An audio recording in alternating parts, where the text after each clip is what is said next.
जय हिंद दोस्तों। तो आज के इस वीडियो में हम बिहार मद्य निषेध का जो अभी दरोगा का रिसेंटली मेंस का पेपर हुआ है, आज हम उसको डिस्कस करेंगे। जैसा कि आप लोगों को पता है कि कल हमने दरोगा का जो 64 पोस्ट वाला हुआ था, अग्निशामक पदाधिकारी और मद्य निषेध दरोगा वाला, तो इसका हमने कल प्री का क्वेश्चन देखा था और आज हम मेंस का प्रश्न को देखने का प्रयत्न करते हैं। तो चलिए एक एक करके हम क्वेश्चन के श्रृंखला में आगे बढ़ते हैं। पहला क्वेश्चन पूछा गया था कि टॉयलेट मैन ऑफ इंडिया किसे कहा जाता है। तो टॉयलेट मैन ऑफ इंडिया के नाम से बिंदेश्वरी पाठक को जाना जाता है। बात करें बिंदेश्वरी पाठक के बारे में, तो इनका जन्म बिहार के वैशाली ज़िले में हुआ था और 1991 में इनको पद्म भूषण से सम्मानित किया गया। अगला क्वेश्चन है कि मिशन इंद्रधनुष का संबंध किससे है। तो मिशन इंद्रधनुष का संबंध टीकाकरण से है और ये सदाबहार क्वेश्चन है। और बात करें मिशन इंद्रधनुष के बारे में, तो ये भारत सरकार के केंद्रीय स्वास्थ्य मंत्रालय द्वारा सभी बच्चों को टीकाकरण के अंतर्गत लाने के लिए 2014 में इसको शुभारंभ इसका किया गया था। और मिशन, जैसे कि आप लोग जानते हैं कि इंद्रधनुष में 7 कलर होते हैं, वैसे ही इसमें 7 बीमारियों के खिलाफ टीके की बात की गई है और उसमें टीका 7 बीमारियों से लड़ने के लिए बच्चों में ये टीका लगाया जाता है। टीके की बात करें तो डिप्थीरिया है, काली खांसी है, टिटनेस है, पोलियो है, खसरा है, टीबी तथा हेपेटाइटिस बी इत्यादि का इसमें लगाने का प्रावधान है। ठीक है, अगला क्वेश्चन हम देखते हैं कि विश्व पर्यावरण दिवस कब मनाया जाता है। तो विश्व पर्यावरण दिवस प्रतिवर्ष 5 जून को मनाया जाता है और ये जो है UNEP की एक पहल है जिसका निर्णय स्टॉकहोम सम्मेलन जो कि 1972 में हुआ था उसमें लिया गया था और पहला पर्यावरण दिवस 1974 ईस्वी में मनाया गया। बात करें इस बार 2023 में पर्यावरण की थीम क्या थी, जो कि 5 जून को मनाया गया है, बीट प्लास्टिक पॉल्यूशन। मतलब कि प्लास्टिक को ख़त्म करना है, जो हमारे जो एक आज के समय में पॉल्यूशन का एक बहुत ही बड़ा कारण है। अगला क्वेश्चन है प्रथम पृथ्वी सम्मेलन कहाँ आयोजित किया गया था। तो ये रियो डी जेनेरियो में, जो कि एक रियो डी जेनेरियो में 1992 में एक बैठक हुई थी जिसमें पर्यावरण संरक्षण तथा सामाजिक आर्थिक विकास से जुड़ी तात्कालिक कामों पे बात किया गया था। ठीक है, नेक्स्ट क्वेश्चन है कि 2026 में फीफा विश्व कप कहाँ आयोजित किया जाएगा। तो 2026 में फीफा विश्व कप का आयोजन UAE, कनाडा और मेक्सिको में होगा। अगला क्वेश्चन है मस्तिष्क का सबसे बड़ा भाग कौन सा है। तो मस्तिष्क का सबसे बड़ा भाग को हम सेरिब्रम के नाम से जानते हैं। इसका थोड़ा एक्सप्लेनेशन देखिए, ये यहाँ पे जो भी एक्सप्लेनेशन है वो काफ़ी विस्तृत और विस्तारित करके बताया गया है और वहाँ से भी हम कुछ बुलेट पॉइंट्स को या कुछ कीवर्ड्स को हमने निकालने का कोशिश किया है, क्योंकि एग्ज़ाम में ज़्यादा समय नहीं है। अब 45 दिन बस बच गए हैं पेपर में, तो ज़्यादा से ज़्यादा चीज़ों को आपको रिकॉल करना है और रिवीजन पे ध्यान देते रहना है। बात करें मस्तिष्क का सबसे बड़ा भाग, तो सबसे बड़ा भाग का नाम आपका सेरिब्रम है, जिसको हिंदी में हम प्रमस्तिष्क कहते हैं। मस्तिष्क 3 प्रमुख भागों में बांटा जाता है, अग्र मस्तिष्क, पश्च मस्तिष्क और मध्य मस्तिष्क। अग्र मस्तिष्क की बात करें तो ये भी आगे चलकर 2 भागों में बढ़ जाता है। पहले भाग को प्रमस्तिष्क या सेरिब्रम कहते हैं, जो कि सेरिब्रम मस्तिष्क का सबसे बड़ा भाग है और ये संपूर्ण मस्तिष्क का लगभग 2/3 हिस्सा सेरिब्रम का होता है। मानव में किसी बात को सोचने समझने की शक्ति, स्मरण शक्ति, प्रेम, भय, अनुभव जैसी क्रियाओं का जो नियंत्रण है वो प्रमस्तिष्क या सेरिब्रम के द्वारा किया जाता है। इसका जो दूसरा भाग है उसका नाम है डाइएन्सेफ्लॉन। डाइएन्सेफ्लॉन का क्या काम है, तो ये भी एक अग्र मस्तिष्क का भाग है और ये अधिक या कम ताप के आभास एवं दर्द व रोने जैसी क्रियाओं का नियंत्रण करता है। अगला देखते हैं मध्य मस्तिष्क। मध्य मस्तिष्क दो भागों में बांटा गया है। पहला का नाम है कार्पो क्वाड्रिजेमिना। ये दृष्टि और श्रवण शक्ति पर नियंत्रण करता है। और मध्य मस्तिष्क का ही दूसरा भाग है जिसका नाम है सेरिब्रल पेंडिकल। ये तंतुओं का एक बंडल है जो सेरिब्रल कॉर्टेक्स को मस्तिष्क के अन्य भागों तथा मेरुरज्जु से जोड़ता है। तीसरा पश्च मस्तिष्क की बात करें तो पश्च मस्तिष्क भी दो भागों में बांटा जाता है। पहले भाग को सेरिबेलम या अनुमस्तिष्क कहते हैं। यह ऐच्छिक मांसपेशियों की गति इत्यादि को नियंत्रित करता है और ये शरीर का संतुलन बनाए रखता है। और पश्च मस्तिष्क का जो दूसरा भाग है उसका नाम है मस्तिष्क स्टेम। इसके दो भाग होते हैं, पॉन्स वेरेलाई। पॉन्स वेरेलाई का जो काम है वो श्वसन दर को नियंत्रित करता है। और दूसरा है मेंडुला ऑब्लंगाटा। मेंडुला ऑब्लंगाटा का जो काम है वो हमारे अनैच्छिक क्रियाओं का नियंत्रण करने का कार्य करता है। जैसे कि अनैच्छिक क्रिया वैसे क्रिया को कहते हैं जो हमारे इच्छा करे ना करे वो काम होगा ही। जैसे बात करें हम हार्ट का काम धड़कना है, ये बिना रुके धड़कता रहता है। ब्लड प्रेशर की बात करें, श्वसन की बात करें तो इसका काम मेडुला ऑब्लंगाटा करता है। और मेडुला ऑब्लंगाटा इसके साथ साथ कुछ प्रतिवर्ती क्रियाएं जैसे कि खांसना, छींकना, उल्टी करना, पाचक रसों के स्राव इत्यादि का भी नियंत्रण मेडुला ऑब्लंगाटा के द्वारा किया जाता है। नेक्स्ट क्वेश्चन है पॉलिटी से आपका कि मंत्रिपरिषद का आकार कितना होता है। तो मंत्रिपरिषद का आकार लोकसभा के 15% के बराबर होता है। और ये जो प्रावधान है ये 91वां संविधान संशोधन जो कि 2003 में किया गया था, उसमें ये प्रावधान किया गया था कि केंद्रीय मंत्रिपरिषद में प्रधानमंत्री समेत मंत्रियों की अधिकतम संख्या लोकसभा की कुल सदस्य संख्या के 15% से अधिक नहीं होगी। और राज्य में मुख्यमंत्री समेत जो है विधानसभा के कुल सदस्य संख्या से 15% से अधिक नहीं होगी। अगला क्वेश्चन है डीआरडीओ द्वारा विकसित लक्ष्य क्या है। तो लक्ष्य एक चालक रहित विमान है जो कि डीआरडीओ द्वारा विकसित किया गया है। और ये गैस टरबाइन इंजन द्वारा संचालित एक लागत प्रभावी पुनः उपयोग करने योग्य उच्च सबसोनिक हवाई प्रणाली है।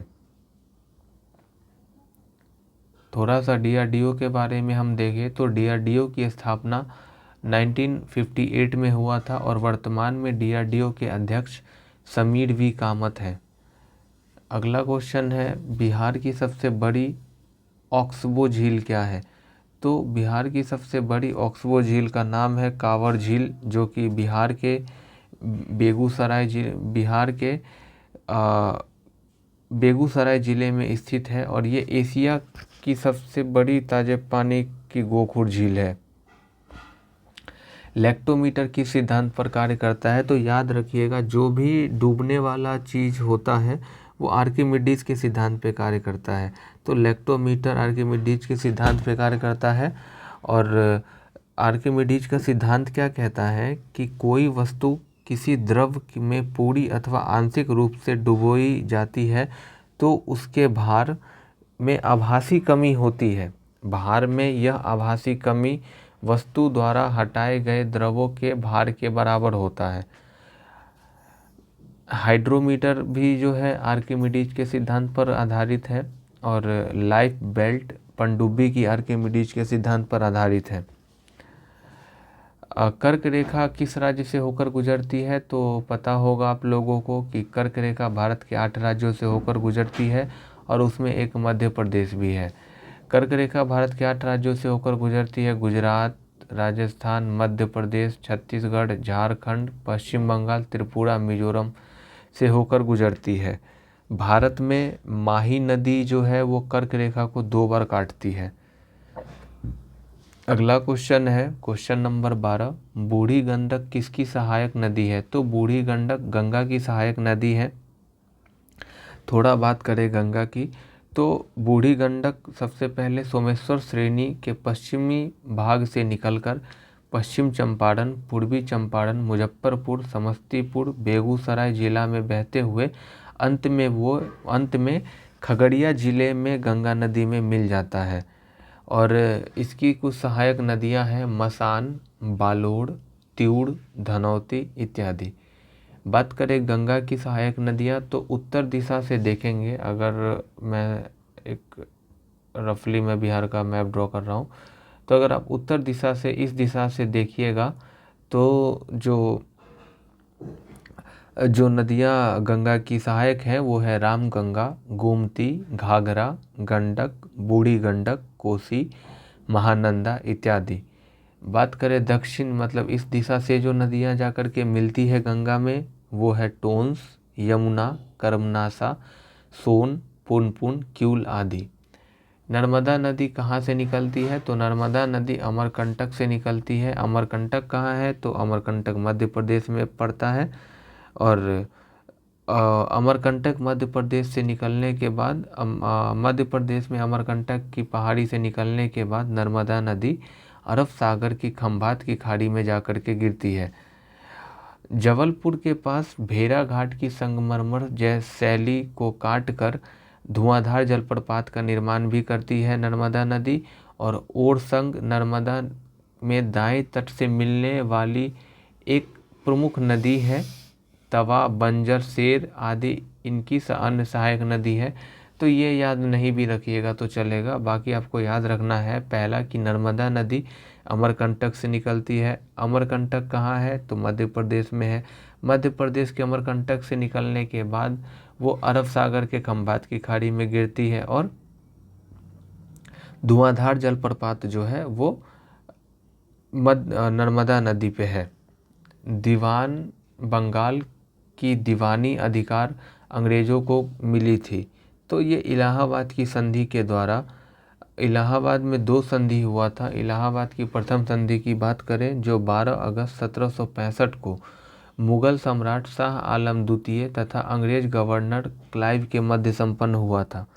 इस संधि के तहत कंपनी को मुगल सम्राट से बंगाल, बिहार एवं उड़ीसा की दीवानी प्राप्त हुई और इसके बदले में जो है कंपनी ने मुगल सम्राट को 26 लाख रुपए वार्षिक पेंशन देना स्वीकार किया था। अब दिया कि नहीं दिया इसका तो कहीं भी जानकारी मिलता नहीं है, ऐसा इलाहाबाद के संधि में प्रस्तावित था। बात करें इलाहाबाद की दूसरी संधि तो ये 16 अगस्त ठीक उससे 4 दिन बाद 1765 को अवध के जो नवाब शुजा-उद-दौला और क्लाइव के बीच में हुआ था। अगला क्वेश्चन है चुनाव आयोग का उल्लेख किस अनुच्छेद में है तो चुनाव आयोग का उल्लेख 324 में है। 280 में क्या है तो 280 में वित्त आयोग की चर्चा है। संविधान के बात करें संविधान के भाग 15 में आर्टिकल 324 से लेकर 329 क तक चुनाव आयोग का उल्लेख है। संविधान के अनुच्छेद 324 के अनुसार संसद, राज्य विधानमंडल, राष्ट्रपति व उपराष्ट्रपति के पदों के निर्वाचन के लिए संचालन और निर्देशन व नियंत्रण की जो जिम्मेदारी होती है वो चुनाव आयोग की होती है। और वर्तमान में जो हमारे मुख्य चुनाव आयुक्त हैं उनका नाम राजीव कुमार है। भारत के प्रथम चुनाव आयुक्त सुकुमार सेन थे और प्रथम महिला भारत की मुख्य चुनाव आयुक्त वी.एस. रमा देवी थी। बात करें मुख्य चुनाव आयुक्त में 3 सदस्य होते हैं जिसमें एक अध्यक्ष और 2 अन्य सदस्य होते हैं, जिसमें आयुक्तों का जो कार्यकाल है वो 6 वर्ष या 65 वर्ष की आयु में जो पहले हो जाए उसको वरीयता दी जाएगी। अगला क्वेश्चन है राज्य सूची के विषय पर संसद कब कानून बना सकती है तो जैसा कि हम समझते हैं कि राज्य सूची के विषय पर जब राज्यसभा द्वारा 2/3 बहुमत से किसी भी से पारित प्रस्ताव पर अगर उन्होंने किसी भी बहुमत को राज्यसभा 2/3 से बहुमत को प्रस्ताव को वो पारित कर देते हैं तो संसद उस पर कानून बना सकती है। राज्य सूची के विषय पर संसद कानून तब बनाती है जब राज्यसभा द्वारा 2/3 बहुमत से प्रस्ताव पारित किया जाता है।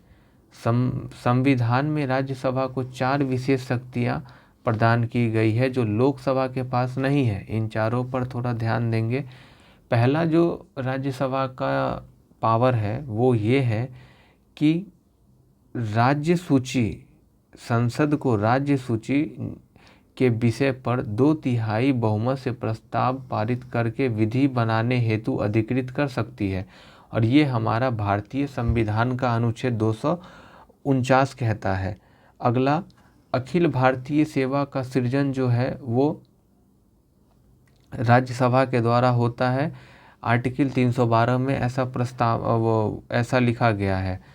तीसरा है कि केवल, देखिए यहाँ पे ध्यान दीजिएगा, केवल राज्यसभा ही उपराष्ट्रपति को हटाने की प्रक्रिया शुरू कर सकता है और ये आर्टिकल 67 में दिया गया है।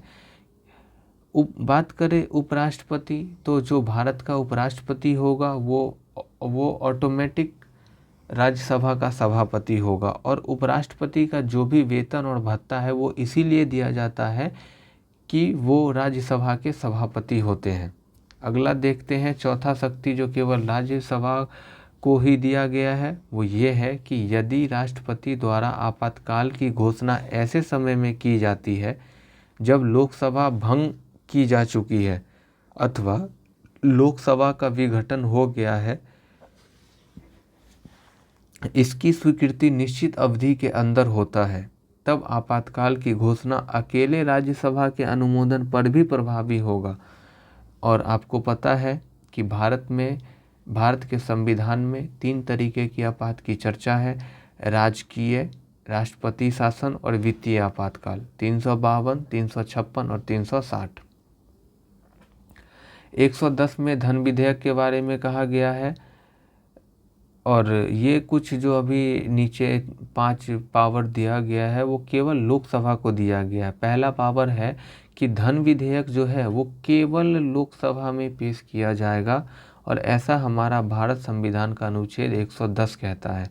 दूसरा, राज्यसभा के पास जो है धन विधेयक में संशोधन या अस्वीकृति करने का जो शक्ति है नहीं प्रदान किया गया है। वो बहुत से बहुत 14 दिन तक ही धन विधेयक को रोक सकते हैं, नहीं तो अगर वो अपने पास भी रख लेते हैं तो वो धन विधेयक पारित माना जाएगा। तीसरा शक्ति है कि राज्यसभा सिर्फ बजट पर चर्चा कर सकती है, इसके अनुदान की मांग पर मतदान नहीं करती है। ये बारीक बारीक पॉइंट है जो आप अगर नोट्स बना रहे हैं तो शॉर्ट करके लिखेंगे, क्योंकि यही सब चीज़ों में कन्फ्यूज़न होता है। क्योंकि पता है बजट पे बहस तो राज्यसभा भी करती है और लोकसभा भी करती है, लेकिन यहाँ पे क्या है, जब वोटिंग का टाइम आता है तो वहाँ पे राज्यसभा को किसी भी प्रकार का कोई भी वरीयता जो है वो नहीं दिया जाता है। अगला क्वेश्चन है मतलब जो लोकसभा को प्राप्त है उसका हम अगला पॉइंट देखते हैं कि राष्ट्रीय आपातकाल समाप्त करने का संकल्प जो है लोकसभा ही पारित कर सकती है। अगला क्वेश्चन, राज्यसभा अविश्वास प्रस्ताव पारित कर मंत्री परिषद को नहीं हटा सकती है, क्योंकि मंत्री परिषद जो है वो सामूहिक उत्तरदायित्व तो लोकसभा के प्रति रखते हैं। अगला क्वेश्चन है, भारत का देशांतरीय विस्तार कितना है? तो बात करें भारत का देशांतरीय विस्तार का, तो भारत का देशांतरीय विस्तार 68 डिग्री 7 मिनट से पूर्व से 97 डिग्री 25 मिनट पूर्व है। भारत का देशांतरीय विस्तार के बारे में हमने आपको बताया। और भारत पूरी तरीके से उत्तर पूर्वी गोलार्ध में स्थित है। अगर हम ऐसे ग्लोब ले लें तो भारत की स्थिति कुछ यहाँ पे ऐसे होगी और डायरेक्शन पता होगा, ये उत्तर, ये दक्षिण, ये पूर्व, ये पश्चिम। तो उत्तर पूर्वी गोलार्ध में भारत की अवस्थिति है और यह 8 डिग्री 4 मिनट उत्तरी अक्षांश से 37 डिग्री 6 मिनट उत्तरी अक्षांश के बीच विस्तृत है। बात करें भारत की कुल क्षेत्रफल तो वो लगभग 32,87,263 वर्ग किलोमीटर है, जो विश्व के कुल भौगोलिक क्षेत्रफल का 2.4% है। भारत की आकृति चतुष्कोणीय है और इसका उत्तर से दक्षिण विस्तार 3214 किलोमीटर तथा पूर्व से पश्चिम का विस्तार 2933 किलोमीटर है। भारत के तट रेखा की कुल लंबाई द्वीपों सहित 7516.6 किलोमीटर है और भारत की स्थलीय सीमा की लंबाई 15,200 किलोमीटर है। भारत की सबसे उत्तरी बिंदु का नाम इंदिरा कॉल है जो कि लद्दाख में पड़ता है। भारत का सबसे दक्षिणी बिंदु इंदिरा पॉइंट है जो ग्रेट निकोबार में पड़ता है। भारत का सबसे पश्चिमी बिंदु गुहार मोती है जो गुजरात में है और सबसे पूर्वी बिंदु किबिथु है जो कि अरुणाचल प्रदेश में है। आप ये बताएंगे कि भारत के किस राज्य में सबसे पहले सूर्य उदय और किस राज्य में सबसे बाद में सूर्यास्त होगा, ये आप बताएंगे। अगला क्वेश्चन है, पराबैंगनी किरणों से रक्षा करने वाली परत कौन सा है? तो जो हमें पराबैंगनी किरणों से रक्षा करता है उसका नाम स्ट्रेटोस्फीयर है। स्ट्रेटोस्फीयर को हम हिंदी में समताप मंडल कहते हैं जो पराबैंगनी किरणों से रक्षा करने वाली परत है। बात करें वायुमंडल की संरचना की, तो वायुमंडल की संरचना में क्षोभ मंडल, समताप मंडल, मध्य मंडल, आयन मंडल, बहिर्मंडल आता है। इसमें हम एक एक को देखते हैं। पहला है आपका क्षोभ मंडल। क्षोभ मंडल में मौसम संबंधित जो भी घटनाएं होंगी जैसे संघनन, वर्षण, कोहरा, बादल, त्वरित झंझावात, चक्रवात आदि ये क्षोभ मंडल में होगा और इसमें 165 मीटर की ऊंचाई पर वायुमंडल का जो तापमान है वो 1 डिग्री सेल्सियस की दर से घटता जाता है। क्षोभ मंडल समताप मंडल से ट्रोपोपॉज़ द्वारा अलग होता है। देखिए, पहला है आपका क्षोभ मंडल 0 से 18 किलोमीटर, फिर है समताप मंडल 18 से, मतलब किलोमीटर मोटा मोटा राउंड फिगर याद भी रख सकते हैं, नहीं भी याद रख सकते हैं। बाकी जो जिसके द्वारा वो अलग होते हैं उसको थोड़ा ध्यान में आप रखने का कोशिश करेंगे। क्षोभ मंडल, समताप मंडल, मध्य मंडल, आयन मंडल, बहिर्मंडल। तो क्षोभ मंडल और समताप मंडल को ट्रोपोपॉज़ द्वारा अलग होता है दोनों। समताप मंडल और मध्य मंडल स्ट्रेटोपॉज़ द्वारा अलग होता है और मध्य मंडल, आयन मंडल मेसोपॉज़ के द्वारा अलग होता है। बात करें समताप मंडल का, तो जो भी मौसम संबंधित जो घटनाएं हैं वो यहाँ पे घटित नहीं होती है, नाम ही है समताप, स्ट्रेटोस्फीयर। स्ट्रेटोस्फीयर में होता क्या है कि ये वायुयान उड़ाने के लिए समताप मंडल की निचली सीमा आदर्श मानी जाती है और यह ओजोन परत द्वारा पराबैंगनी विकिरणों तरंगों को अवशोषण कर लेती है। समताप मंडल मध्य मंडल से स्ट्रेटोपॉज़ द्वारा अलग होता है। बात करें मध्य मंडल जिसको हम मीजोस्फीयर कहते हैं, मीजोस्फीयर मध्य मंडल और आयन मंडल से मेसोपॉज़ द्वारा अलग होता है। बात करें आयन मंडल जिसको आयनोस्फीयर कहते हैं, तो ये आयनोस्फीयर जो है यहाँ पे क्या होता है कि आयन मंडल रेडियो तरंगों को पृथ्वी पर परिवर्तित करके संचार व्यवस्था को आयन मंडल द्वारा संभव बनाया जाता है। बहिर्मंडल एक्सोस्फीयर, यह मंडल वायुमंडल की सबसे ऊपरी स्तर है।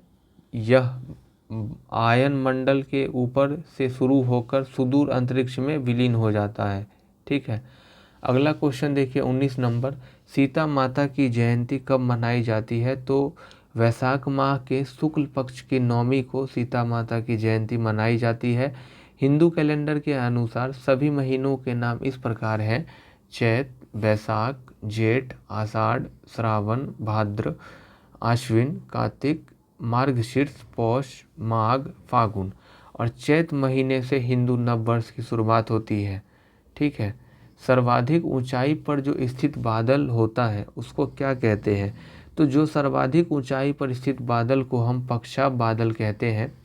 बात करें पक्षाप बादल होता क्या है, तो ये आसमान में सबसे अधिक ऊंचाई पर सफ़ेद रेशम की भांति कोमल व बिखरे बादल होते हैं।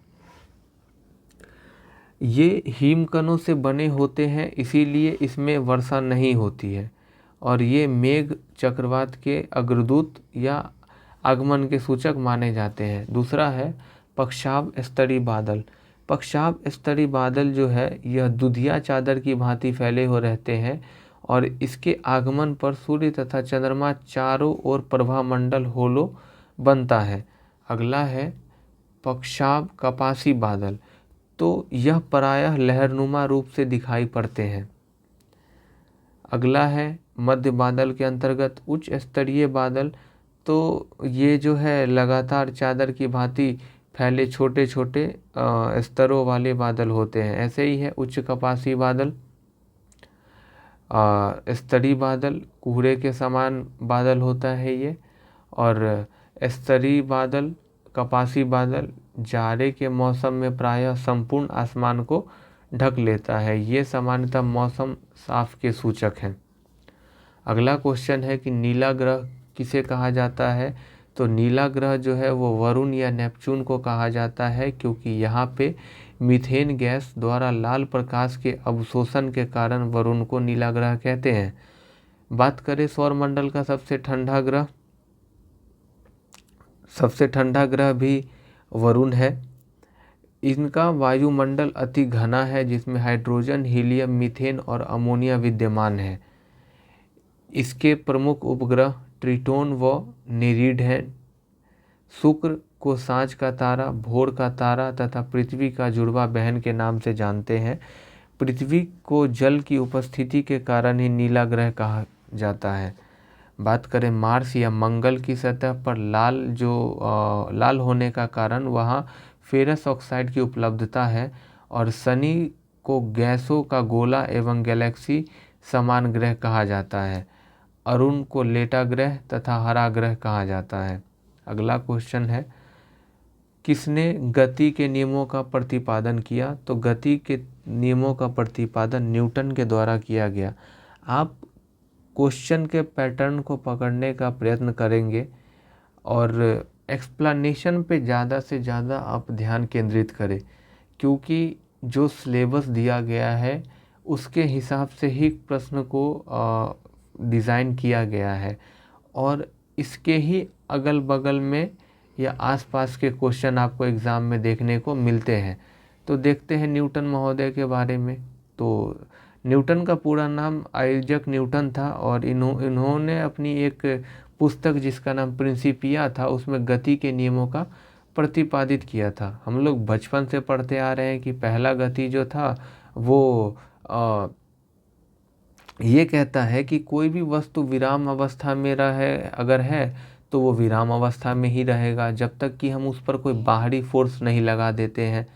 और इसके कुछ एग्जाम्पल भी दिए गए हैं, जैसे कि पेड़ की टहनियों को हिलाने से उससे फल टूटकर नीचे गिर जाते हैं। बात करें फल की तो फल गिरना नहीं चाहता है क्योंकि वो स्थिर अवस्था में है। और न्यूटन का फर्स्ट लॉ कहता है कि कोई भी जो वस्तु है वो उसी स्थिति में रहेगा जब तक कि हम उस पर कोई बाह्य बल ना लगाएं। और कंबल को जब हम हाथ से पकड़कर डंडे पीटते हैं तो उसमें धूल कण बाहर झरकर गिर जाते हैं। गोली मारने से कांच में छेद हो जाता है, परंतु पत्थर मारने पर कांच टूट जाते हैं। रुकी हुई गाड़ी के अचानक चल पड़ने पर उसमें जो बैठे यात्री होते हैं वो पीछे की ओर झुक जाते हैं। या चलती हुई गाड़ी में अगर अचानक ब्रेक लगता है तो उसमें क्या होता है, यात्री आगे की ओर झुक जाते हैं। तो ये सब न्यूटन का पहला लॉ है और न्यूटन के पहले लॉ से हमें जड़त्व की परिभाषा या इसको जड़त्व का नियम भी कहते हैं। दूसरे नियम से हमें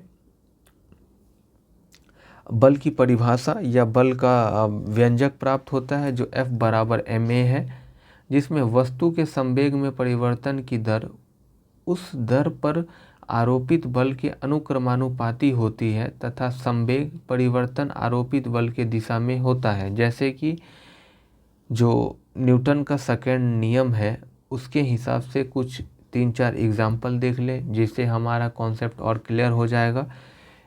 क्रिकेट खिलाड़ी को आपने देखा होगा, वो कैच करते समय अपने हाथ को गेंद के वेग की दिशा में गतिमान कर लेता है। क्यों करता है? क्योंकि उसे चोट कम लगे। समान वेग से आती हुई क्रिकेट गेंद एवं टेनिस गेंद में से टेनिस गेंद को कैच करना आसान है। गाड़ियों में अगर हम बात करें तो गाड़ियों में जो स्प्रिंग या शॉक एब्जॉर्बर लगाए जाते हैं ताकि झटके कम लगे, और अधिक गहराई तक कील को गाड़ने के लिए हम हथौड़े का उपयोग करते हैं। ये सब न्यूटन का सेकेंड लॉ था। थर्ड लॉ देखें, जिसको तृतीय नियम में कहा गया है कि प्रत्येक क्रिया के बराबर विपरीत दिशा में प्रतिक्रिया होती है। जैसे कि इसको हम क्रिया प्रतिक्रिया नियम भी कहते हैं। जैसे कि देखिए, जब भी आप बंदूक से गोली छोड़ते हैं तो एक पीछे की तरफ झटका लगता है। आपने बंदूक से गोली चलाया, वो क्रिया था, और प्रतिक्रिया में आपको क्या मिला, उसका प्रेशर ने आपको धक्का दे दिया। नाव के किनारे पर से जमीन पर कूदने पर नाव का पीछे हटना, ऊंचाई से कूदने पर चोट लगना, रॉकेट का आगे बढ़ना। देखिए ये देखिए, अगर रॉकेट का आगे बढ़ना न्यूटन का थर्ड लॉ और संवेग संरक्षण का भी नियम है। नाव खेने के लिए बांस को पीछे खींचना। अगला क्वेश्चन है, प्रकाश संश्लेषण में आवश्यक है। प्रकाश संश्लेषण में जो आवश्यक है वो क्लोरोफिल है। क्लोरोफिल क्या है, पहले हम बात करें प्रकाश संश्लेषण फोटोसिंथेसिस की। तो फोटोसिंथेसिस क्या है, पौधे के हरे भाग सौर ऊर्जा को ग्रहण कर वायुमंडल से ली गई कार्बन डाइऑक्साइड तथा भूमि से अवशोषित जल के द्वारा कार्बोहाइड्रेट का निर्माण करता है। इस प्रक्रिया में ऑक्सीजन एवं जल सहायक उत्पाद मतलब बाई प्रोडक्ट के रूप में निष्कासित होता है। बात करें पौधे में होने वाली यह क्रिया हरित लवक या पर्णहरित क्लोरोफिल की उपस्थिति में संपन्न होती है। C6CO2 प्लस 12H2O सूर्य का प्रकाश और क्लोरोफिल की उपस्थिति में जो ग्लूकोज बनता है C6H12O6, और ये बाय प्रोडक्ट के रूप में जो निकलता है वो है 6H2O और 6O2। पर्णहरित की बात करें तो पर्णहरित वर्णक मुख्यतः हरित लवक नामक पादप कोशिकांग में पाया जाता है। पौधे के जिन कोशिकाओं में पर्णहरित उपस्थित होता है केवल वे ही प्रकाश संश्लेषण क्रिया में भाग ले पाती हैं। पौधे में पर्णहरित प्रायः हरी पत्तियों में पाया जाता है। इस कारण पत्तियों में जो है भोजन बनाने का काम या प्रकाश संश्लेषी अंग हम पत्तियों को ही कहते हैं। पर्णहरित के केंद्र में मैग्नीशियम पाया जाता है। प्रकाश संश्लेषण सिर्फ हरे पौधे एवं कुछ जीवाणुओं में घटित होने वाली क्रिया है। जीवाणु की बात करें तो एल्गी, शैवाल और हाइड्रीलिया जो प्रायः जल में मिलते हैं का पूरा शरीर प्रकाश संश्लेषी होता है। अगला क्वेश्चन है, प्राकृतिक सफाई कर्मी किसे कहते हैं। तो अपघटक को हम प्राकृतिक सफाई कर्मी के नाम से जानते हैं।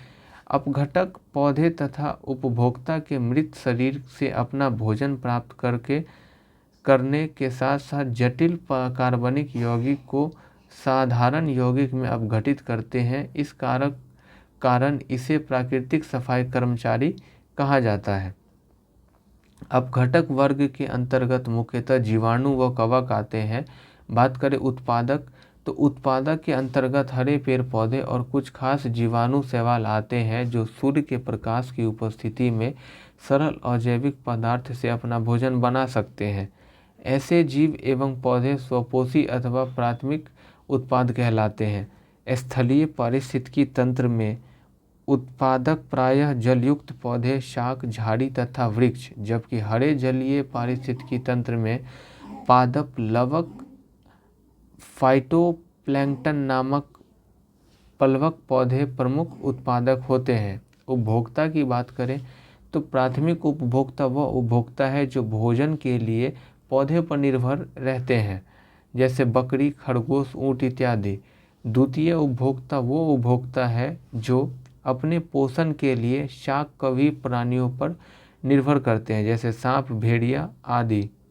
तृतीयक उपभोक्ता वे उपभोक्ता है जो प्राथमिक एवं द्वितीय उपभोक्ता को अपना आहार बनाते हैं, जैसे बाज, शेर और बाघ इत्यादि। पारिस्थितिकी तंत्र का घटक का बात करें तो एक है जैविक घटक, एक है अजैविक घटक। जैविक घटक में उत्पादक, उपभोक्ता और अपघटक आते हैं। अजैविक घटक के 3 कारक हैं। पहला भौतिक कारक, दूसरा कार्बनिक कारक और तीसरा अकार्बनिक कारक। भौतिक कारक को प्रभावित जो करता है वो है तापमान, आर्द्रता, प्रकाश और वायुमंडलीय दाब। अकार्बनिक कारक है जल, वायुमंडलीय गैस, मिट्टी, खनिज इत्यादि। कार्बनिक कारक की बात करें तो वो है प्रोटीन, कार्बोहाइड्रेट, वसा इत्यादि। अगला क्वेश्चन है पंचायती राज व्यवस्था किस संविधान संशोधन से संबंधित है? तो ये 73वां संविधान संशोधन 1992 में पारित हुआ था और इसमें जो है भाग 9 में सम्मिलित किया गया। संविधान का एक नया भाग 9 सम्मिलित किया गया, इसे पंचायत नाम दिया गया। भाग 9 में अनुच्छेद 243 से 243(9) तक के प्रावधान सम्मिलित हैं। 73वां संविधान संशोधन अधिनियम के द्वारा संविधान की 11वीं अनुसूची जोड़ी गई, जिसमें पंचायत की 29 विषयों को शामिल किया गया। 73वां संविधान संशोधन अधिनियम ने पंचायती राज संस्थाओं को संवैधानिक दर्जा प्रदान किया। पंचायती राज से संबंधित कुछ समितियां हैं, जैसे पहला है बलवंत राय मेहता समिति, दूसरा अशोक मेहता समिति, तीसरा GV के राव समिति, चौथा LM सिंघवी समिति, पांचवा थंगुन समिति और छठा गाडगिल समिति। 74वां संविधान संशोधन 1992 में पारित हुआ और इस अधिनियम में भाग 9 का क जोड़ा, साथ ही 12वीं अनुसूची को भी जोड़ा गया। 12वीं अनुसूची नगर पालिका में शहरी स्थानीय स्वशासन को संवैधानिक दर्जा प्रदान किया। 12वीं अनुसूची में नगर पालिका को 18 विषय वस्तु का उल्लेख है, यानी जो पंचायत है उसमें 29 विषयों का प्रावधान है और जो नगर पालिका है उसके में 18 विषय वस्तु का उसमें उल्लेख है। अगला क्वेश्चन है 44वें संविधान संशोधन द्वारा हटाया गया मौलिक अधिकार कौन सा है? तो वो है संपत्ति का अधिकार, और वर्तमान में जो है संपत्ति का अधिकार एक कानूनिक या विधिक अधिकार बना है। और 44वां संविधान संशोधन अधिनियम जो है 1978 में हुआ था और इसमें मौलिक अधिकार की श्रेणी से संपत्ति के अधिकार को हटा दिया गया और वर्तमान में संपत्ति का अधिकार भाग 12 में अनुच्छेद 300 के क के तहत एक विधिक अधिकार है। 44वां संविधान संशोधन में कुछ प्रावधान किए गए या संशोधन किए गए जो इस प्रकार है। पहला, राष्ट्रपति को यह शक्ति दिया गया कि मंत्रिमंडल कैबिनेट की सलाह पर एक बार पुनर्विचार के लिए भेज सकता है। हालांकि पुनर्विचार के बाद कैबिनेट द्वारा दी गई सलाह राष्ट्रपति के लिए बाध्यकारी होगी। दूसरा है, अध्यादेश जारी करने में राष्ट्रपति, राज्यपाल एवं प्रशासक की संतुष्टि के उपबंध को समाप्त किया गया। तीसरा, आंतरिक आपात के संदर्भ में आंतरिक अशांति शब्द के स्थान पर सशस्त्र विद्रोह शब्द को रखा गया।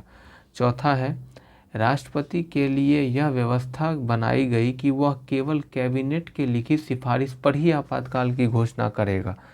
पाँचवा, मूल अधिकारों को सूची से संपत्ति का अधिकार समाप्त किया गया और इसे केवल विधिक अधिकार बनाया गया। छठा, आर्टिकल 20 और 21 द्वारा प्रदत्त जो भी मूल अधिकारों को राष्ट्रीय आपातकाल में भी निलंबन नहीं किया जाएगा। तो ये सब कुछ 44वां संविधान संशोधन 1978 की ये कुछ विशेषताएं हैं। और आप बताएंगे कि 42वां संविधान संशोधन कब हुआ था और उसमें कितने विषय जोड़े गए थे। अगला क्वेश्चन है आपका, बर्फ़ क्या है? तो बर्फ़ एक आणविक ठोस है। देखिए, बर्फ़ का कुछ गुण होता है कि दाब बढ़ने पर बर्फ़ का गलनांक घटता है और आयतन में बढ़ोतरी होती है। बर्फ़ में अशुद्धि मिलाने पर गलनांक कम हो जाता है और बर्फ़ में गलन की गुप्त ऊष्मा का मान 80 कैलोरी प्रति ग्राम है। जब हम बर्फ़ के समुद्र के पानी में तैरते हुए देखते हैं तो उसके आयतन का 1/10 भाग पानी के ऊपर रहता है, यानी 1 भाग और 1/10 भाग पानी के ऊपर रहता है। जब किसी पानी से भरे पात्र में बर्फ़ तैर रही हो तब बर्फ़ के पिघल जाने पर पात्र में पानी का तल अपरिवर्तित रहेगा, मतलब कोई भी चेंजेस देखने को आपको नहीं मिलेगा। जल का आयतन 0 डिग्री सेल्सियस से 4 डिग्री सेल्सियस तक गर्म करने पर घटता है तथा 4 डिग्री सेल्सियस के बाद आयतन बढ़ता है। वहीं बात करें जल का घनत्व तो सबसे ज़्यादा 4 डिग्री सेल्सियस पर सबसे अधिक होता है। अगला क्वेश्चन है, सर्वोच्चता के सिद्धांत के प्रतिपादक कौन थे? तो सर्वोच्चता के सिद्धांत के प्रतिपादक लॉर्ड हेस्टिंग्स थे। सर्वोच्चता के सिद्धांत से तात्पर्य है ईस्ट इंडिया कंपनी की सर्वोच्चता से है। इसमें कहा गया कि कंपनी की शक्ति भारतीय राज्य की तुलना में अधिक है। लॉर्ड हेस्टिंग्स की बात करें जिनका कार्यकाल 1813 से लेके 1813 से लेके 1823 का था। लॉर्ड हेस्टिंग्स के कार्यकाल के दौरान आंग्ल नेपाल युद्ध हुआ था तथा वो सुगौली की संधि पे समाप्त हुई थी। सुगौली की संधि के बाद हेस्टिंग्स को मार्क्वेस ऑफ हेस्टिंग्स की उपाधि दी गई। तृतीय आंग्ल मराठा युद्ध जो 1817 से प्रारंभ होकर 1819 तक मराठा परिसंघ का कंपनी के साम्राज्य में विलय हुआ। रैयतवाड़ी व्यवस्था 1820 में लागू हुई और मद्रास के गवर्नर उस समय में थॉमस मुनरो थे। महालवाड़ी व्यवस्था 1822 में मैकेंजी के द्वारा पंजाब में शुरू किया गया। 1822 का टेंसी एक्ट या किस्तकारी अधिनियम बंगाल में लागू किया गया था। 29 नंबर क्वेश्चन है कि संविधान सभा के प्रथम अध्यक्ष कौन थे? तो वो डॉक्टर सच्चिदानंद सिन्हा थे। और कैबिनेट मिशन का गठन 1946 में हुआ था। 9 दिसंबर 1946 को संविधान सभा की प्रथम बैठक नई दिल्ली में हुई थी और इसमें सबसे बुजुर्ग सच्चिदानंद सिन्हा थे, उनको अस्थायी अध्यक्ष चुन लिया गया था। 11 दिसंबर को अस्थायी अध्यक्ष के तौर पर राजेंद्र प्रसाद का निर्वाचन हुआ और संविधान निर्माण की प्रक्रिया में कुल 2 वर्ष 11 महीने और 18 दिन लग गए थे। संविधान के प्रारूप पर कुल 114 दिन तक बहस हुआ और मूल संविधान में 22 भाग 395 अनुच्छेद एवं 8 अनुसूचियाँ थी। कुछ प्रमुख समितियां और उनके अध्यक्ष की चर्चा करें तो संचालन समिति के अध्यक्ष राजेंद्र प्रसाद थे। संघीय समिति के अध्यक्ष पंडित जवाहरलाल नेहरू थे। प्रांतीय संविधान समिति के अध्यक्ष सरदार वल्लभ भाई पटेल थे। प्रारूप समिति के अध्यक्ष BR अम्बेडकर थे। संघ शक्ति समिति का अध्यक्ष पंडित जवाहरलाल नेहरू थे। मौलिक अधिकारों एवं अल्पसंख्यकों संबंधी परामर्श समिति के अध्यक्ष सरदार वल्लभ भाई पटेल थे। राष्ट्रध्वज संबंधी तदर्थ समिति के अध्यक्ष डॉक्टर राजेंद्र प्रसाद थे। अगला क्वेश्चन है कि महात्मा गांधी से कौन सी किताब संबंधित है? तो वो है यंग इंडिया। महात्मा गांधी के कुछ पत्रिकाएं और पत्र और पुस्तक देखें तो वो है Young India, Harijan, Experiment with Truth, Hind Swaraj, Navajivan, Ethical Religion और path to God. Mahatma Gandhi से संबंधित कुछ संस्थाएं देखें तो वो है पहला Natal India Congress, Phoenix farm, Tolstoy farm, Harijan Sevak Sangh. लघुपतन के समय परिपथ में क्या होता है? तो लघुपतन के समय परिपथ में धारा का मान घट जाता है। अतिभार, ओवरलोडिंग या लघुपतन शॉर्ट सर्किट के बचाव हेतु फ्यूज का उपयोग किया जाता है।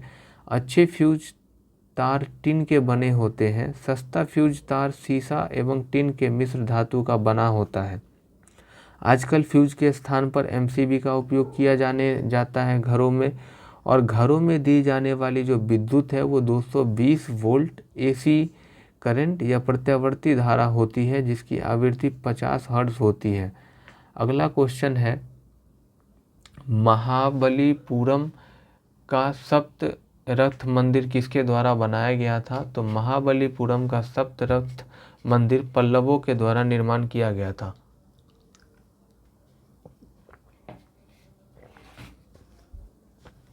बात करें पल्लव वंश का संस्थापक सिंह विष्णु थे और इनकी राजधानी कांचीपुरम थी। एक बहुत ही फेमस किताब है किरातुजुर्नियम के लेखक भड़वी हैं जो कि सिंह विष्णु के दरबार में रहते थे। मतविलास प्रहसन की रचना पल्लव शासक महेंद्र वर्मन प्रथम ने की है। नरसिंह वर्मन सेकंड ने कांची के कैलाश मंदिर तथा महाबलीपुरम में सूर्य मंदिर का निर्माण करवाया था। और अगला क्वेश्चन अगर हम देखें तो वो है किस ऐप को RPF द्वारा प्रतिबंधित किया गया है? तो वो है रियल मैंगो।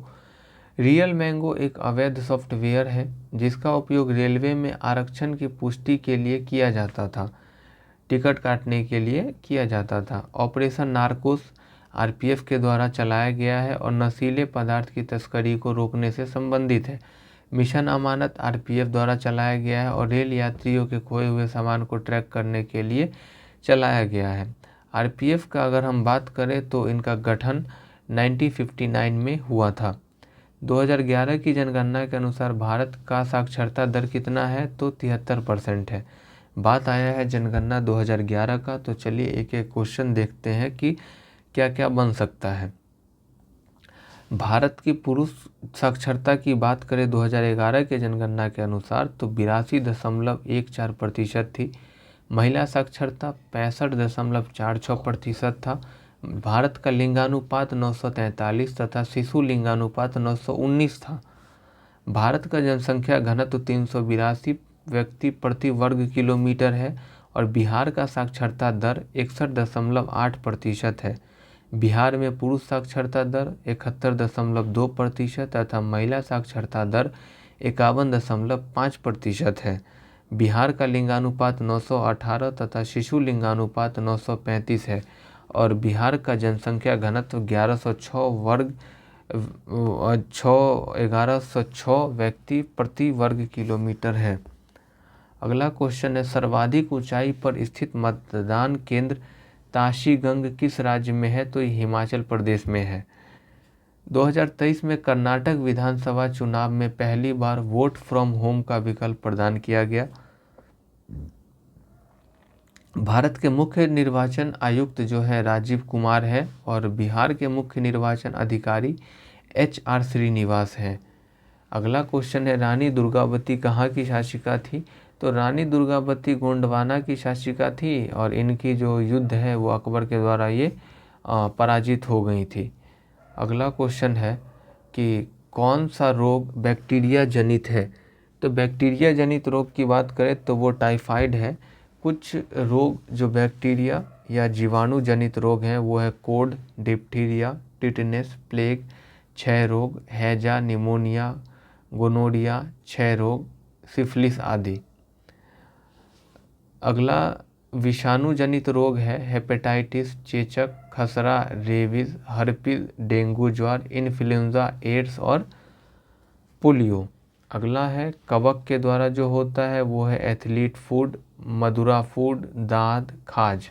इसका एक ट्रिक भी होता है कवक ए दाद खाज करके। कोविड-19 एक श्वसन आधारित रोग है जो कोरोना वायरस विषाणु के द्वारा होता है।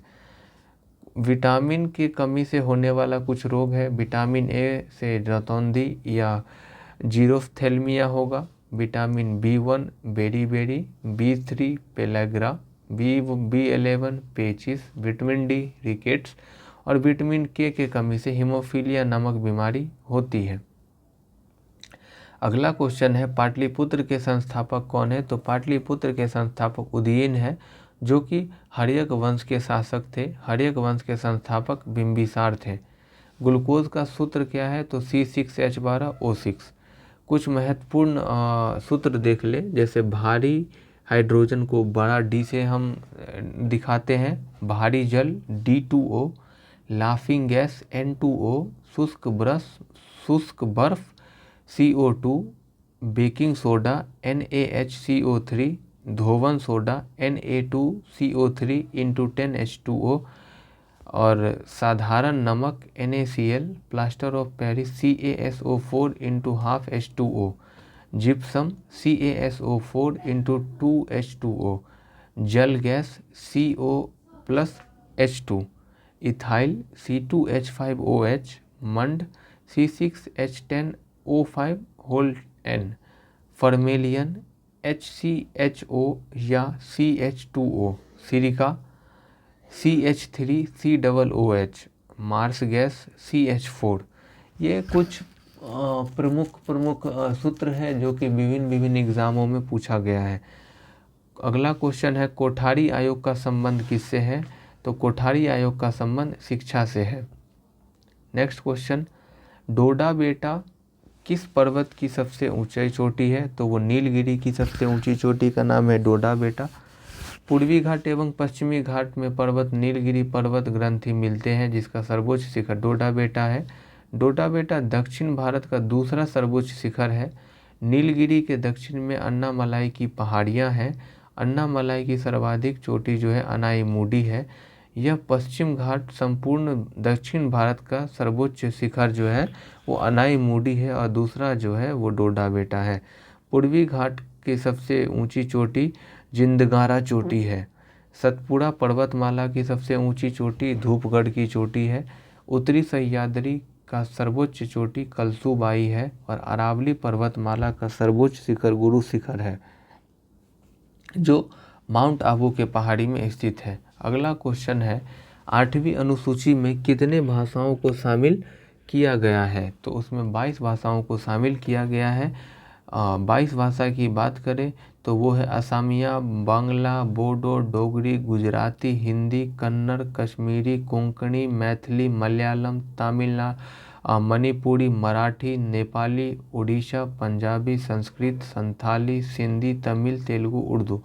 देखिए, मूल संविधान की बात करें तो उसमें 14 भाषाएं थी और 21वां संविधान संशोधन 1967 के द्वारा एक भाषा सिंधी जोड़ी गई और 71वां संविधान संशोधन 1992 के द्वारा 3 भाषा कोंकणी, मणिपुरी, नेपाली को जोड़ा गया और 2003 में 92वां संविधान संशोधन हुआ जिसमें बोडो, डोगरी, मैथिली, संथाली को जोड़ा गया। ठीक है, अब जो है उड़िया का नाम बदलकर 2011 से ओडिया कर दिया गया है। तो जो भी 22 भाषा जोड़ने का क्रम है, अगर हम उसका एक ट्रिक है कि देखिए, पहले में सिंधी जोड़ा गया था, ठीक है, जो हुआ था आपका 21वां संविधान संशोधन। दूसरा जो है उसमें आपको 3 कोंकणी, मणिपुरी, नेपाली जोड़ा गया, जिसको हम कहते हैं नमक, नेपाली, मणिपुरी, कोंकणी। और अगर आप इन दोनों को आप जोड़ देंगे तो 92वां संविधान संशोधन के जरिए बोडो, डोगरी, मैथिली, संथाली को जोड़ा गया था। अगला क्वेश्चन है चंद्रयान 3 से कि चंद्रयान 3 के लैंडर का क्या नाम था? तो ये लैंडर का नाम विक्रम था और चंद्रयान 3 जो 14 जुलाई 2023 को श्रीहरिकोटा स्थित सतीश धवन अंतरिक्ष केंद्र से LVM-3M4 रॉकेट द्वारा प्रतिक्षेपित किया गया था और 23 अगस्त को ये सफलतापूर्वक लॉन्च वहाँ पे उतर गया चंद्रमा पे और 23 अगस्त को हम राष्ट्रीय अंतरिक्ष दिवस के रूप में मनाएंगे। साथ ही भारत चांद पर सॉफ्ट लैंडिंग करने वाला चौथा देश बना। पहला था रूस, अमेरिका, चीन के बाद भारत। दक्षिणी ध्रुव पर लैंडिंग करने वाला विश्व का प्रथम देश होने का गौरव भारत ने प्राप्त किया है। चंद्रयान 3 एक स्वदेशी लैंडर मॉड्यूल, प्रोपल्स मॉड्यूल और एक रोवर शामिल है, जिसमें लैंडर का नाम विक्रम और रोवर का नाम प्रज्ञान है। किस राज्य की राजधानी अमरावती प्रस्तावित है? तो आंध्र प्रदेश की राजधानी अमरावती प्रस्तावित है। तेलंगाना की राजधानी हैदराबाद है और आंध्र प्रदेश की जो राजधानी आंध्र प्रदेश एवं तेलंगाना की राजधानी हैदराबाद है। 2 जून 2014 को आंध्र प्रदेश का विभाजन कर तेलंगाना राज्य का गठन किया गया था और 31 अक्टूबर 2019 को जम्मू कश्मीर राज्य का विभाजन कर 2 केंद्र शासित प्रदेश बनाए गए, जिसमें पहला का नाम जम्मू कश्मीर और दूसरा का नाम लद्दाख है। ये डेट आप याद रखेंगे कि 31 अक्टूबर 2019 को और जम्मू कश्मीर का विभाजन किया गया था। जम्मू कश्मीर की राजधानी श्रीनगर शीतकालीन है और लद्दाख की राजधानी लेह है। एकल आवृत्ति वाले ध्वनि को क्या कहते हैं? तो टोन कहते हैं। निम्नलिखित में से कौन सा मानव हार्मोन नहीं है? तो साइटोकाइनिन है। साइटोकाइनिन एक पादप हार्मोन है और इसकी खोज मिलर, एस्कूग तथा स्ट्रॉन्ग ने 1955 में किया था। यह बौने पौधे को लंबा करने में मदद करता है तथा पौधे में निम्नलिखित हार्मोन्स कुछ पाए जाते हैं। पहला है ऑक्सिन, ये पौधे को वृद्धि को नियंत्रित करता है। अगला है जिब्रेलिन, बौने पौधे को लंबा करता है। अगला है एब्सिसिक एसिड, यह वृद्धि रोधक हार्मोन है, यह बीजों को सुस्तावस्था में रखता है। अगला है एथिलीन, यह गैसीय रूप में एकमात्र हार्मोन है जो फल को पकाने व मादा पुष्पों की संख्या में वृद्धि करवाता है। अगला है फ्लोरेजेंस, फूल खिलाने वाला हार्मोन भी कहते हैं। अन्य सभी मानव हार्मोन है। इंसुलिन नामक हार्मोन अग्नाशय की लैंगरहैंस द्वीपिका के बीटा सेल से स्रावित होती है। एस्ट्रोजन हार्मोन अंडवाहिनी ओविडक्ट के परिवर्धन को पूर्ण करता है। कैल्सिटोनिक हार्मोन पारावर्तो ग्रंथि से स्रावित होता है। जब रुधिर में कैल्शियम की मात्रा अधिक होती है तब यह स्रावित होता है। अगला क्वेश्चन है, सिंधु घाटी सभ्यता में निम्नलिखित स्थलों में से किस स्थल से वृहद स्नानागार, तो ये मोहनजोदड़ो से प्राप्त हुआ है। बात करें मोहनजोदड़ो से और क्या क्या प्राप्त हुआ है, तो कांस्य की नर्तकी की मूर्ति, सूती कपड़ा, मिट्टी की तराजू, मातृ देवी की मूर्ति और गले हुए तांबे का ढेर।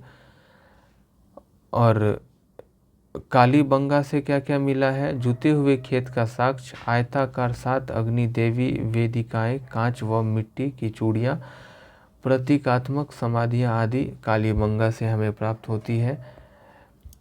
बात करें हड़प्पा से क्या क्या मिला है, तो शंख का बना शैल, स्त्री के गर्भ से निकलता हुआ पौधा, स्वास्तिक चिन्ह जो कुछ इस प्रकार का होता है, एवं कब्रिस्तान, RS-37 समाधान पेटिका आदि हड़प्पा से मिले हैं। लोथल से मनका उद्योग के साक्ष्य, तांबे का कुत्ता, फारस की मुहर, बंदरगाह, धान की भूसी आदि लोथल से मिला है।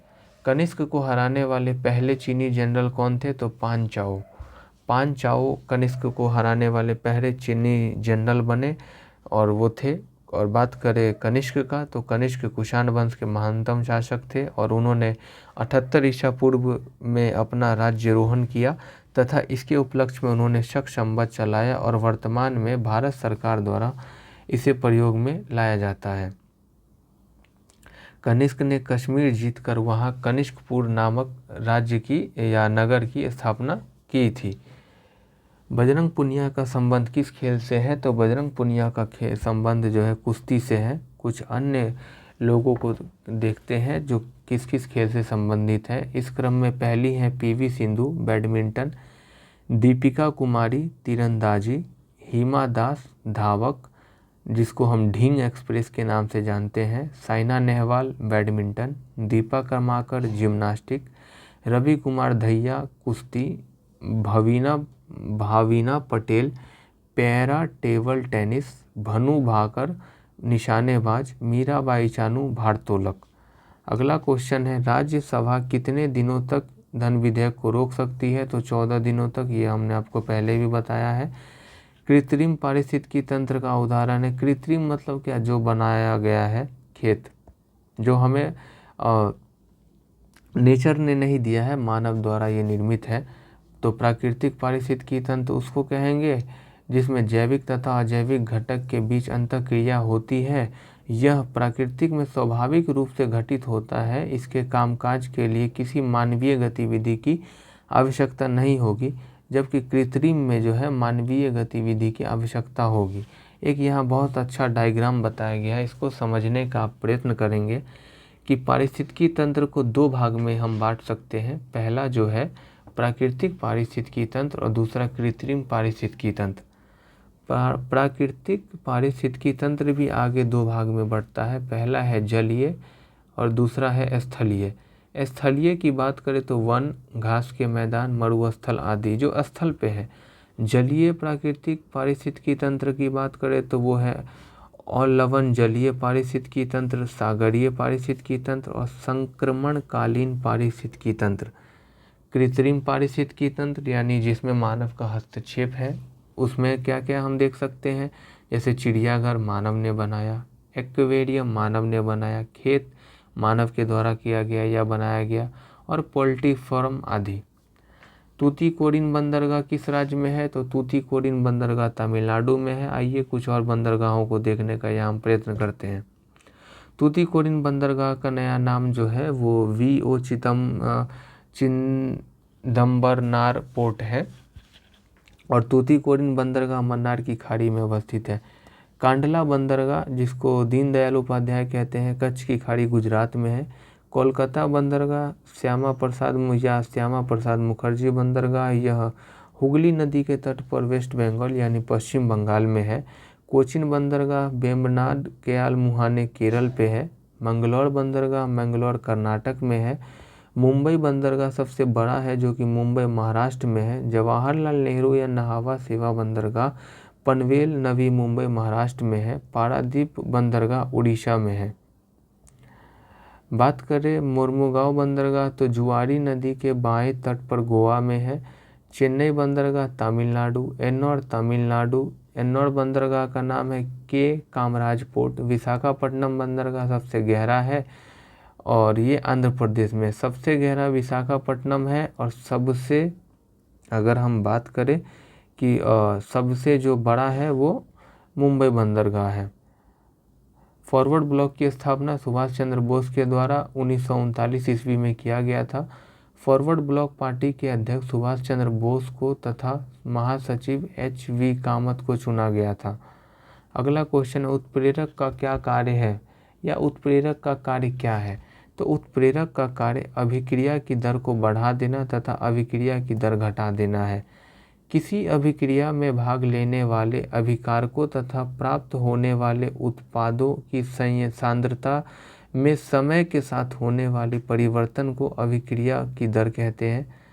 उत्प्रेरक की अगर हम बात करें कैटालिस्ट, तो ये वो पदार्थ हैं जो स्वयं तो अभिक्रिया में भाग नहीं लेते हैं परंतु अभिक्रिया के दर को प्रभावित करते हैं। ऐसे उत्प्रेरक को रासायनिक अभिक्रिया की गति को बढ़ाता है और ये धनात्मक उत्प्रेरक है, और जो अभिक्रिया को दर को घटा देता है वो ऋणात्मक उत्प्रेरक है। अभिकारक की सांद्रता की बात करें तो अभिक्रिया की दर अभिकारकों की सांद्रता के समानुपाती होता है।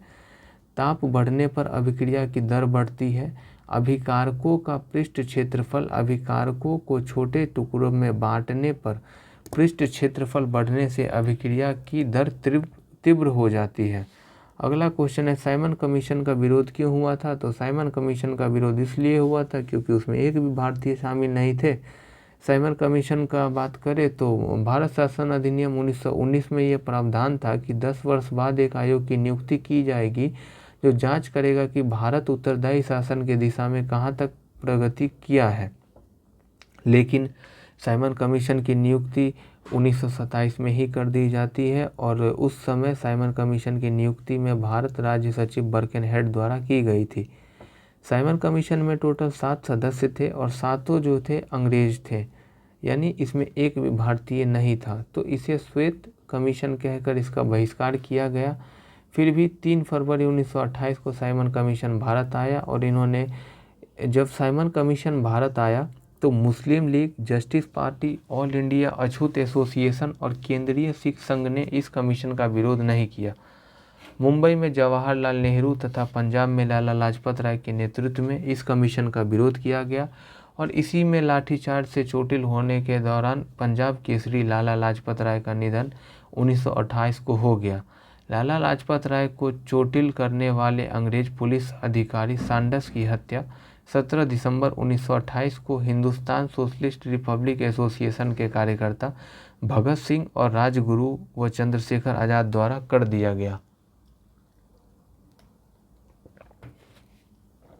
अगला क्वेश्चन है, 1946 में नौसैनिक विद्रोह का नायक कौन था? तो वो MS खान थे।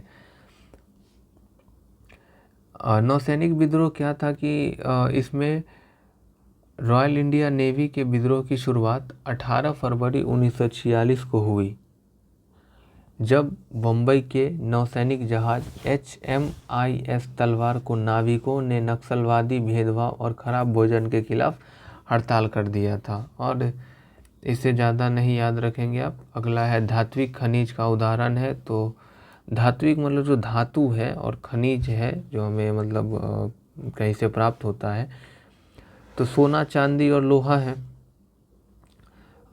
धात्विक खनिज की बात करें तो धातु का उदाहरण है सोना, चांदी, एल्यूमिनियम, तांबा, लोहा, सीसा, प्लेटिनियम, पोटासियम इत्यादि।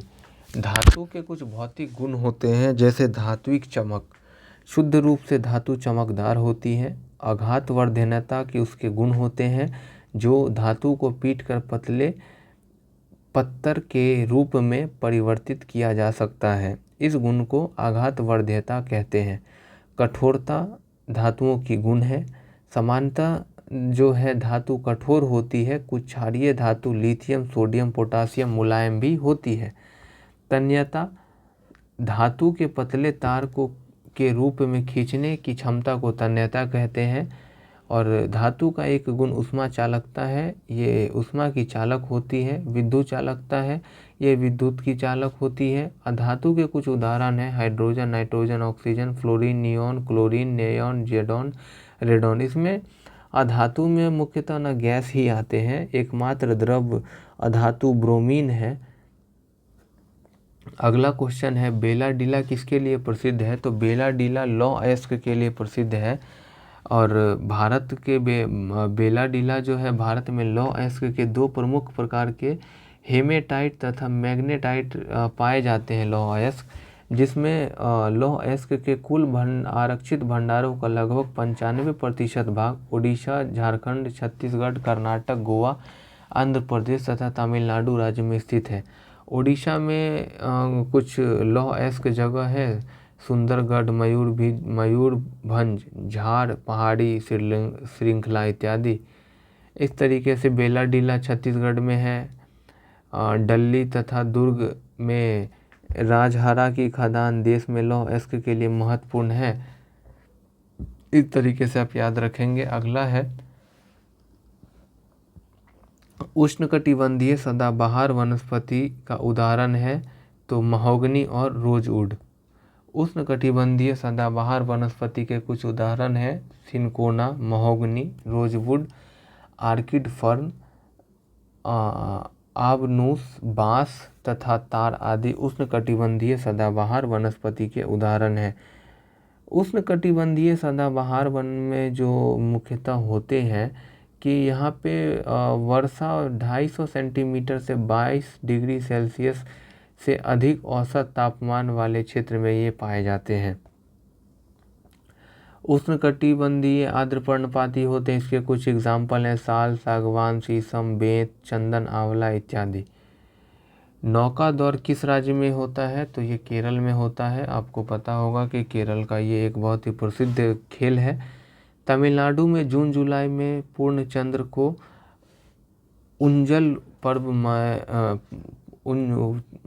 तमिलनाडु में जून जुलाई में पूर्ण चंद्र को उंजल पर्व मनाया जाता है। उगादि तेलंगाना, आंध्र प्रदेश, कर्नाटक के लोगों द्वारा मनाया जाने वाला एक नव वर्ष के रूप में त्यौहार है। नरौरा परमाणु संयंत्र कहाँ है? तो उत्तर प्रदेश। और भी परमाणु संयंत्र है। भारत में 7 परमाणु संयंत्र है और 52 से अधिक रिएक्टर कार्यरत है। पहला परमाणु संयंत्र तारापुर महाराष्ट्र भारत का प्रथम है।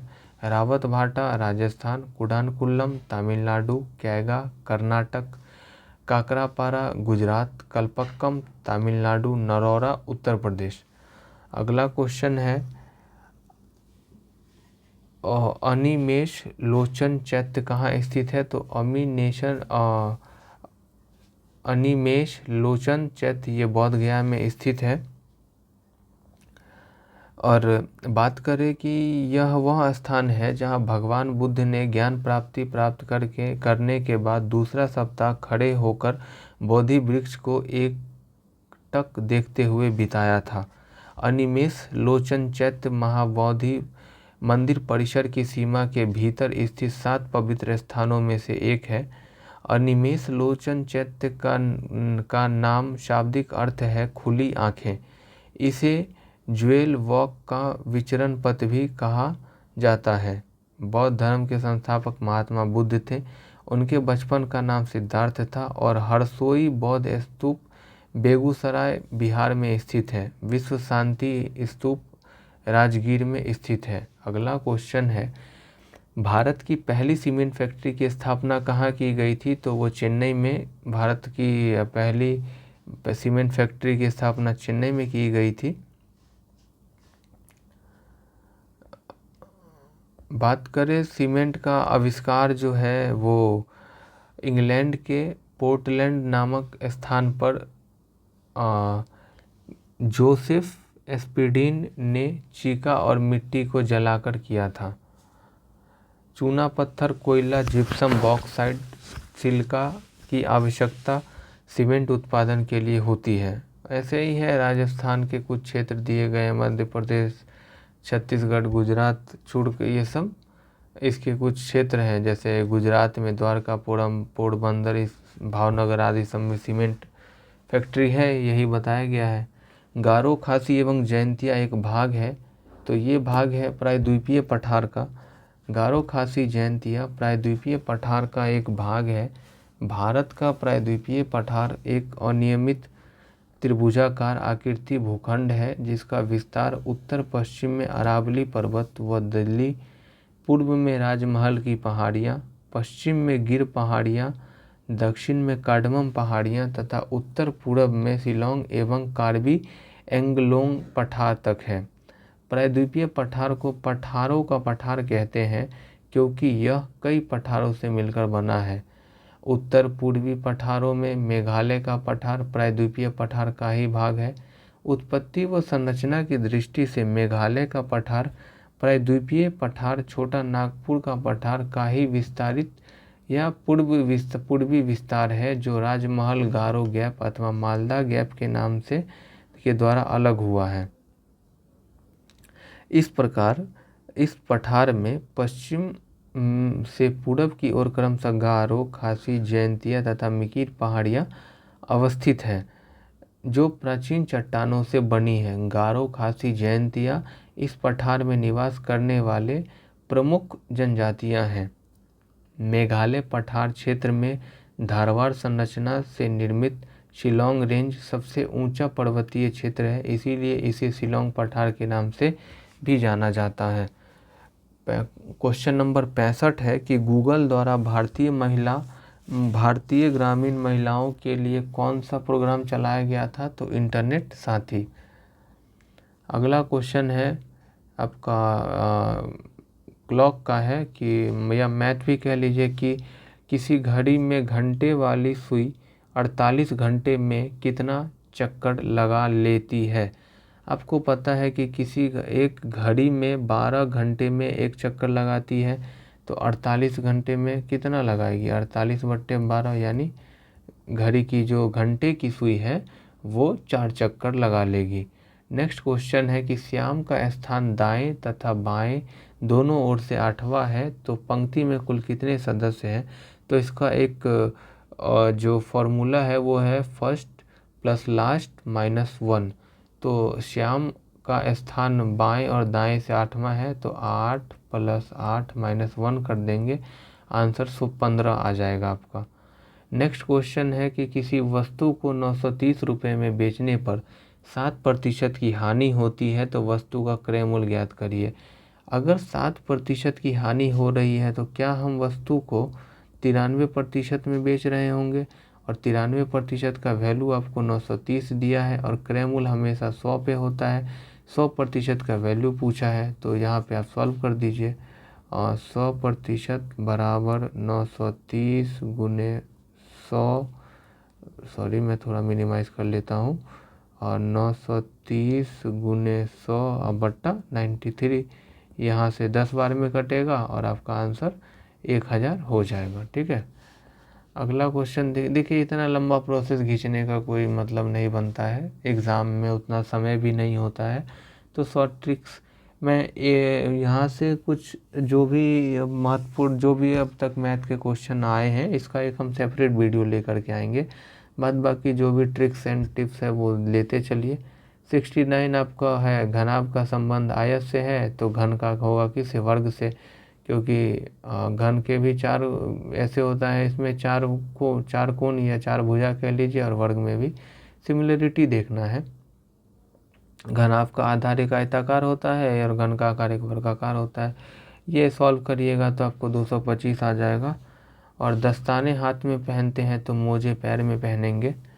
और ये ब्लड रिलेशन का क्वेश्चन है कि एक बूढ़ा व्यक्ति की ओर इशारा करते हुए राम ने कहा कि उसके पुत्र मेरे पुत्र का चाचा है। उस बूढ़े व्यक्ति का राम से क्या संबंध है। ऐसे प्रश्नों में हम सीधे इशारा करता है वहाँ से वहाँ पे अंतिम में पहुँचते हैं। तो देखिए राम क्या कह रहा है कि उसका पुत्र, यानी राम है ये, राम का पुत्र मेरे चाचा राम, देखिए यहाँ क्वेश्चन है आपका, राम ने कहा कि उसका पुत्र, ये राम है, ये राम का पुत्र है, उसका पुत्र मेरे पुत्र का चाचा, मतलब राम का पुत्र जो है इसके पुत्र का चाचा, ठीक है, चाचा है, उस बूढ़े व्यक्ति, यानी ये कौन है, राम के भाई है, राम का यहाँ जो भी पर्सन है वो भाई है, तभी तो ये इसका चाचा होगा। तो इसको आप सॉल्व करेंगे तो ये बूढ़ा आदमी जो है वो राम का पिता हो जाएगा। अगला क्वेश्चन है, आपको क्रम में सजाइए, तो आपको पता है अहमदाबाद आंदोलन 1980 में हुआ था, चंपारण 1970 और खेरा 1980। चंपारण 1917, अहमदाबाद मिल मजदूर 1918 फरवरी मार्च, और खेरा आपका हो गया 1918 मार्च जून। इस तरीके से आपका आंसर हो जाएगा 2, 1, 3। तो 2, 1, 3 यह कहाँ है, 2, 1, 3, ऑप्शन नंबर सी। अगला क्वेश्चन देखिए, और इसी में बताया गया है कि चंपारण आंदोलन किसके लिए था, तो तिनकटिया के लिए था। प्लेग बोनस के लिए अहमदाबाद मिल मजदूरों में आंदोलन किया गया था, और यहाँ पे अहमदाबाद मिल आंदोलन में महात्मा गांधी जी पहली बार भूख हड़ताल का प्रयोग किए थे, और खेरा सत्याग्रह में गांधी जी द्वारा गुजरात के किसानों की समस्या को लेकर किया गया था। नेक्स्ट क्वेश्चन है, कितना मूलधन का 6% वार्षिक दर से 10 वर्षों में साधारण ब्याज 120 प्राप्त होगा। क्वेश्चन ये कहना चाह रहा है कि हम कितना पैसा था हमारे पास जिसका 6% वार्षिक दर से 10 सालों में उसका ब्याज 120 हो जाएगा। तो अगर 1 साल में ब्याज 6 है तो 10 साल में क्या 60% हो जाएगा।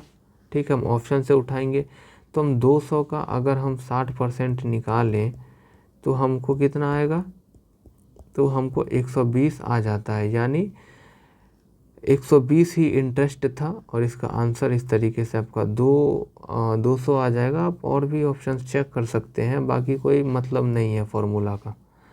ये भट्टा पर का जोड़ है, 5/11 जमा 11/5 जोड़िएगा तो आपको इतना 146/55 आ जाएगा। ये क्वेश्चन है किसी संख्या का 63% 315 है तो वो संख्या ज्ञात करें। आपको पता है कि कोई भी संख्या अपने आप में हमेशा 100% होता है, तो x का 63% 315 है, तो यहाँ से हम काटेंगे तो 5 बार में कट जाएगा, और 100 को यहाँ पे 5 से गुना करेंगे तो आंसर हमारा 500 आ जाएगा।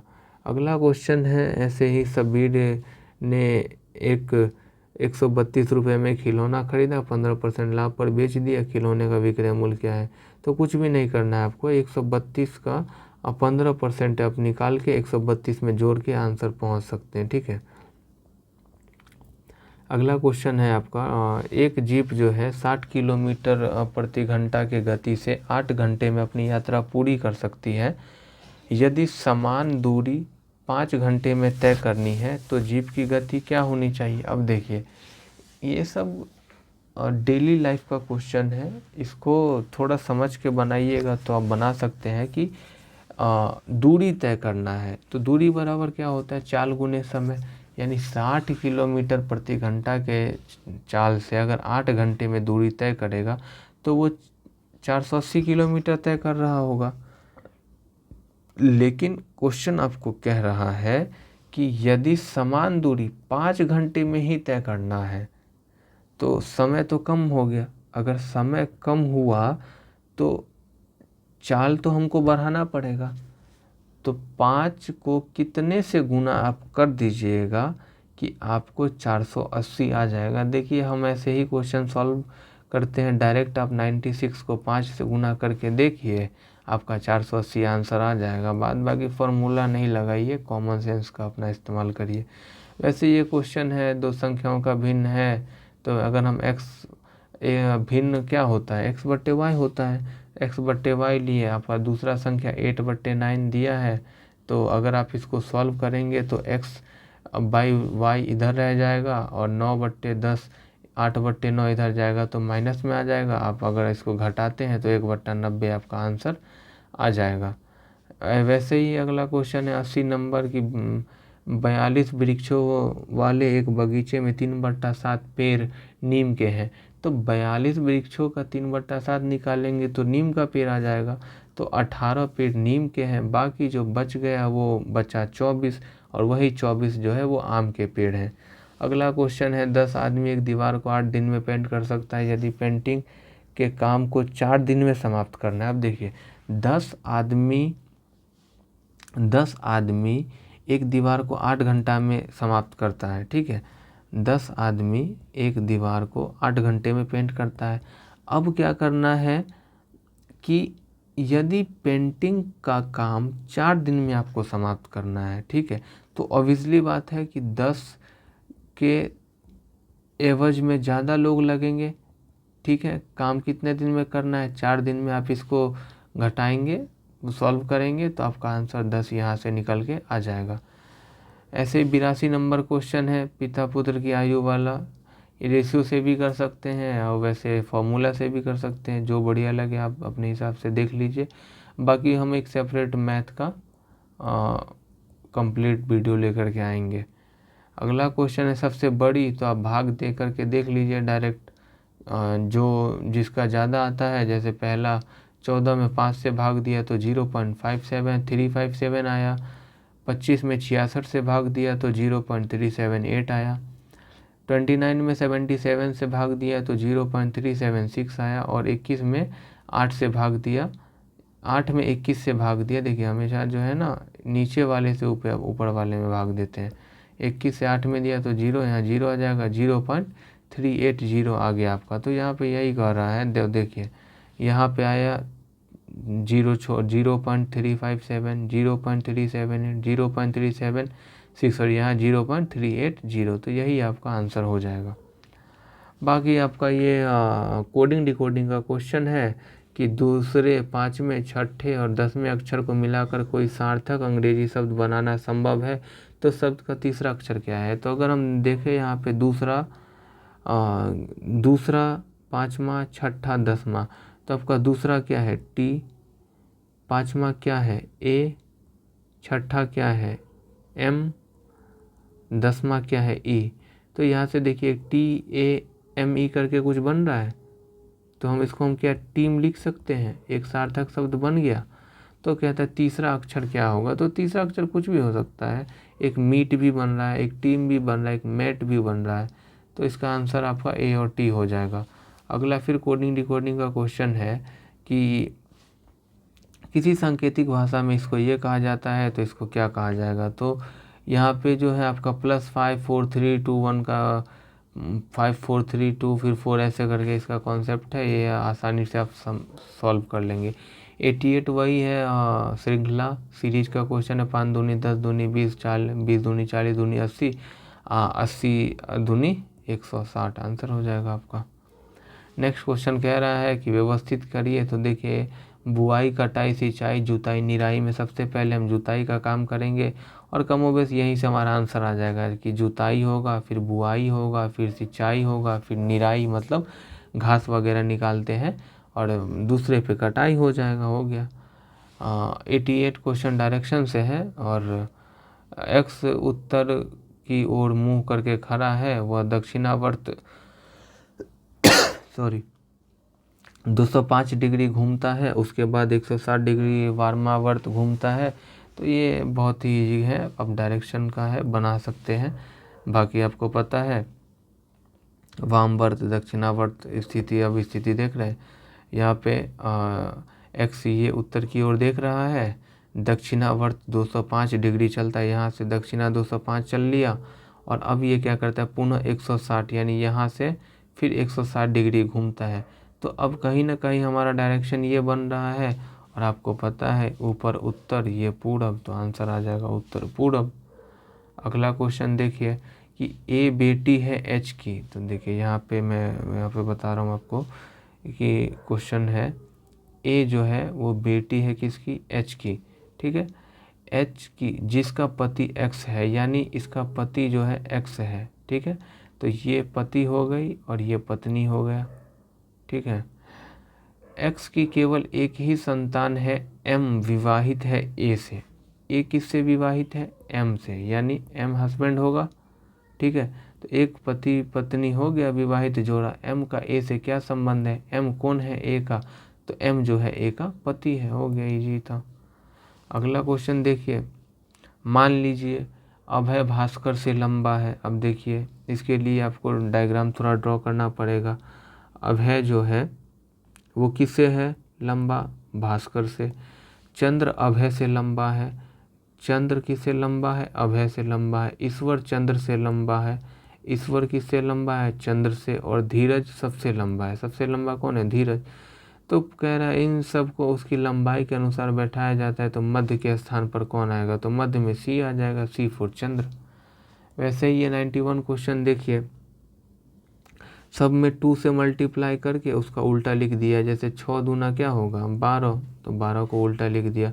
21 दूना क्या होगा? 42, तो 42 को उल्टा लिख दिया। ऐसे करके आप इसको 2 से गुना करेंगे, तो इसको 2 से गुना करेंगे तो आपको आपका जो भी आएगा उसको उल्टा करके लिख देना है।